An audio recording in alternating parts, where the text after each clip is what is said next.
எண்ணங்கள் என்பது குழந்தை மாதிரி. நல்ல குழந்தை பெற்றவங்களுக்கு நல்ல பேர் வாங்கி கொடுக்கும், கெட்ட குழந்தை பெற்றவங்களுக்கு கெட்ட பேர் வாங்கி கொடுக்கும். ஒரு பொருளை பார்க்குறீங்க, ஆசைப்படுறீங்க, அதை அடையணும்னு என்ன வருது, அதற்கான ஒரு கிளியராக ஒரு திட்டத்தை போடுறீங்க, அதை அடையணும்னு.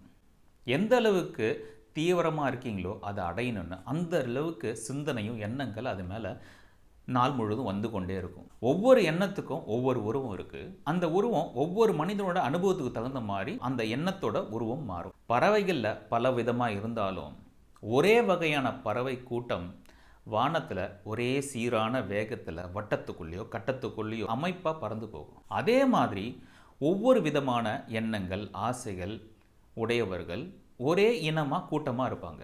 ஓட்டுநர், மருத்துவர், லாயர், விவசாயி, அரசியல்வாதிங்க, திருடர்கள், தீவிரவாதிங்க, அவங்கவுங்க எண்ணத்துக்கு தகுந்தாறு போல் அந்தந்த அமைப்பில் இருப்பாங்க. நீங்கள் என்ன நிலையில் உங்கள் வாழ்க்கையில் இப்போ இருக்கீங்களோ இதற்கு காரணம் ஏற்கனவே நீங்கள் உருவாக்கப்பட்ட எண்ணங்கள். இன்னைக்கு நீங்கள் எந்த மாதிரி எண்ணங்களை உருவாக்குறீங்களோ அதுதான் உங்களுடைய எதிர்காலம். இந்த உலகத்தில் நீங்கள் எதை வேணா பார்த்து ஆசைப்படலாம், ஆசைப்பட்டு கொண்டு தான் இருப்பீங்க. ஆசைக்கு அளவே கிடையாது.